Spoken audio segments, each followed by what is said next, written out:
আর 2 number হলো ওয়াল ফারাগ, যখন তার অবসর আছে, সুযোগ আছে মেহনত করার, ইবাদত করার, তখন সে ধোঁকা খায়।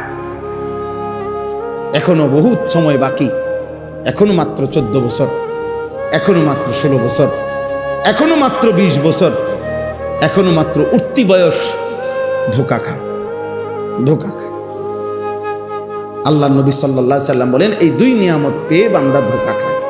একদিন দেখে সুস্থতাও নাই অথবা হায়াত নাই, হয় দুর্বল হয়ে গেছে আর নয় তো কবরে চলে গেছে, কবরে চলে গেছে। আল্লাহ আমাদেরকে বুঝ দান করে।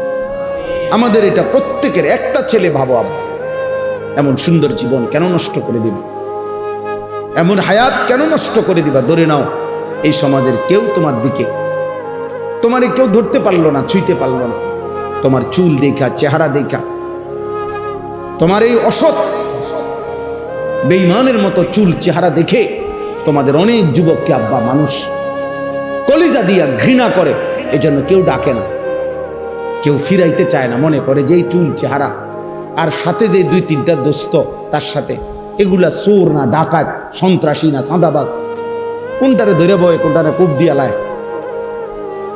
বাধ্য তার মতো সে নষ্ট হয়ে যাক, ফেলে দাও। পচা জিনিস ধরতে নাই, নষ্ট জিনিস ধরতে নাই, ডাকতে নাই, আবর্জনা ঘরে রাখতে নাই, বাধ্য বখাটের মতো চলুক। যার কারণে এই সমাজ তোমাদের অসংখ্য ছেলেকে ভুলে গেছে রে বাপ, ভুলে গেছে। কেউ আর ডাকে না, কেউ ডাকে না। আলহামদুলিল্লাহ, আমার ছোট্টবেলায় মনে আছে, আমাদের ছোটবেলায় দুপুরবেলা পুকুরে গোসল করতে গেছি,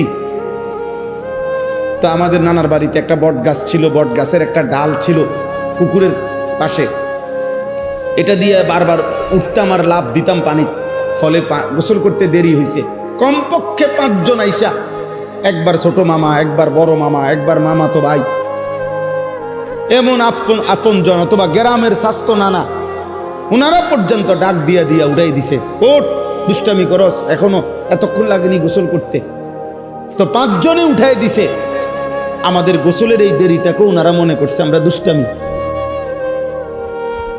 এটা সৌভাগ্য আব্বা, এমন অভিভাবক জুটছে যাদের, যে যাদেরকে ফেরাইয়ে দিছে।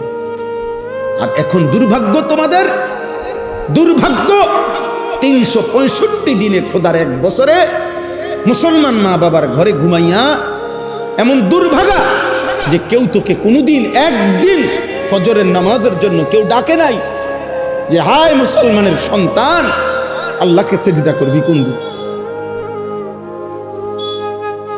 তোর দুর্ভাগ্য, তোর কপাল খারাপ, তোর বন্ধ কপাল, তোর কপাল বন্ধ, তোর কপালে এমন মা জুটে নাই, তোর কপালে এমন বাবা জুটে নাই।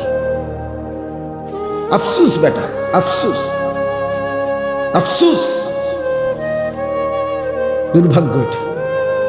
বাপে অপেক্ষা আছে, বাপ অপেক্ষায় আছে, একটু বড় হয়ে গেল, পয়সা কামানোর টাইম হইতে আছে, পয়সা কামাই করা মোতারে দিয়ে হয় বিদেশ নয় দেশ। টেহার দরকার, টাকার দরকার। কত লাগবো কোন বিদেশ যাইতে? 12 লাখ, 15 দিনের ভিতরে ব্যবস্থা করে দেব। 18 লাখ, অসুবিধা নাই, টাকার দরকার। তে আমার টাকা উপার্জনের বেশি, তারে আমি কামে লাগাই, তাহলে আমার বাইক বিল্ডিং হইব, জমি কিনতে পারবো।